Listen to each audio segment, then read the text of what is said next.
How Did He Give Me HIV Part 17. So it's 2012. He's out of prison. They send me a little notification because when you're a victim of a crime, they have this Vine thing where they'll notify you when an inmate that you're is being released from prison if you are like a victim. So they sent that little thing out and let me know.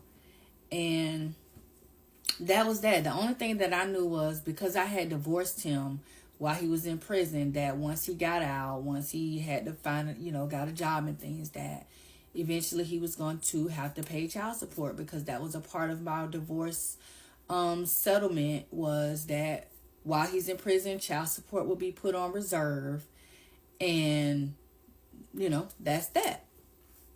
So I say probably about a year goes by, and then he starts to make contact with me. He reaches out to me on Facebook because I guess, at this time I'm still an advocate. I'm doing things. And at that point, I had just done a campaign with the state of Florida called Faces of HIV. They created a mobile art exhibit with myself and other people in the state who are HIV positive who shared their stories. And so he had seen that, and he reached out to me and was, my whole thing, I had always said, when he reaches out to me, I'm going to keep it cordial. I'm going to make sure he knows what moment the kids are in, where they at as far as their health and things like that, in whatever moment it is that we have contact. And so, we have the conversation, we talk, I let him know what the kids are like at that point. And, and I gave him that open invitation. Whenever you come in town, visit your mom, or have an opportunity, you're more than willing to, you're more than able to see these kids. Like, I've never closed the door on him, his mother, or anyone in their family being a part of these children's lives. So I let him know that in that conversation. And every now and then we would have random cordial conversations about the kids. Things started going left when we would have conversations and he would willingly tell me things that I'm not asking him or want to know, or he's asking me things that I felt were very inappropriate. Because again, this same woman who he got pregnant while we were married and got a baby from, they're still together.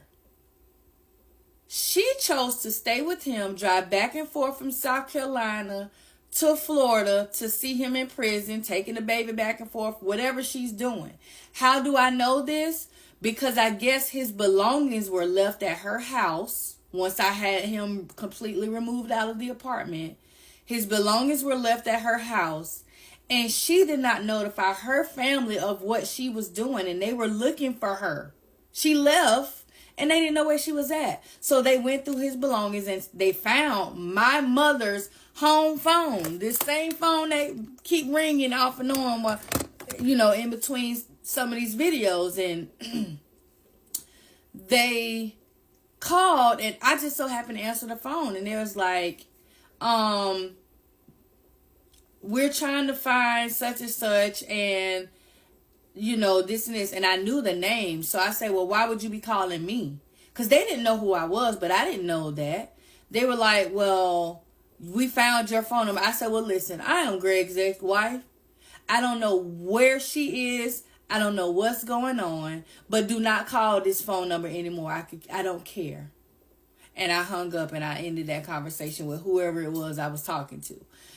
So she was going back and forth seeing him in prison. And when he got out of prison, that is where he had to go. So in the midst of our conversations, he's telling me, well, I really don't want to be here, but I don't have nowhere else to go. I say, what about your mom? Well, I can't go there. So I don't know what that situation was about, why he couldn't go to his mama.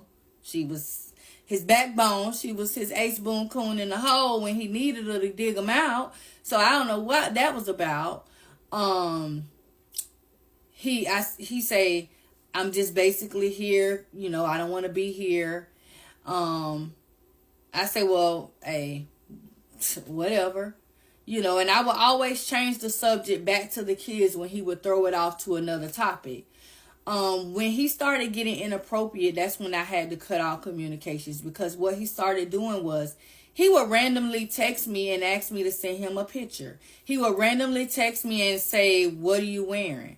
He would, in conversations, he would say stuff to me like, "Well, what do you think if we would have stayed married? What if you think if this, and what if you..." Sir, I don't want to think none of that, because that's not going to happen. It wasn't going to happen. And no, I'm not sending you a picture. You know what I told him? I said, you want to know what I look like with my clothes off? I said, you need to go into your photographic memory and remember, because that's the only vision of me that you're going to ever have moving forward.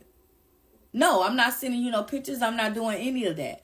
So it got to the point that he would call, like, it became a thing of him reaching out and calling and texting me every day, wanting to have conversations with me, until it was time for him to go home. So while he had these jobs, he was working in different places, he's calling my phone, trying to hold conversations. I'm always keeping it about the kids. When you going to see the kids? All right, this is what's going on with Micah. This is what's going on with Michelle. I would never allow him to take it there. Now, there was one time that we did have about 2 to 3 hour conversation, because this was a point when I said to him, I said, we need to really talk. I say, you need to hear what I have to say, and I'm going to hear what you have to say. So we did have a phone conversation where we both said whatever it is we wanted to say that wasn't said throughout this whole process of me having him incarcerated and him going to prison. One of the things that he wanted to know from me was why I record. Like, one thing about it, he was afraid to talk to me on the phone. He was afraid that every time we talked on the phone, I was recording the conversation.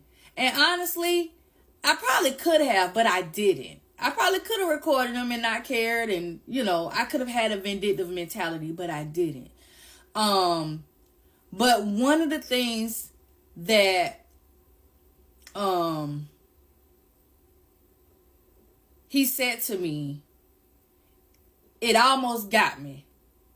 Let me tell you, when I say it almost got me, it almost made me feel like he had some kind of little ounce of compassion or something in this. But then he did something else that just made me just say, you know what, this fool. He had, listen, a zebra stripes ain't gonna ever change, okay? He basically said to me that he was grateful and thankful that I actually did what I did. Because I did what he did, it made him realize what he was doing was wrong by not telling people, by sleeping with people and not telling them he was HIV positive. What he did to me was wrong. And he's changed, and he, him being in prison and not being able to interact how he want with people and this and that, it changed him. That whole spill, I'm pretty sure we all met somebody who goes to jail or prison, they come out and they act like they're a changed person. And the reality is, ain't nothing changed. That is what it was with him. Nothing, I feel like, changed, because in the same breath that he used to tell me that is the same breath that he turned around and said all the inappropriate things that he said to me. And I'm like, dude, yeah, no. Because think about it. If he's saying these inappropriate things to me, you're living in a house with this woman, the same woman that, you cheated on me with and got pregnant. Y'all still together through your prison sentence and all. But now here you are doing the same thing that you did to me to her. Now here you are trying to put me into a situation while you with her. So that led me to think, okay, well, if this how his mind is, how do I know he not still out here doing the same old same? There's probably women out here who have met him and ain't Googled, don't know who he is, and just going and listen to whatever he's saying out that's rolling off of his smooth little tongue. And that's just what I thought. And to this day, that's how I feel. But I'm going to tell you really why I still feel like that now.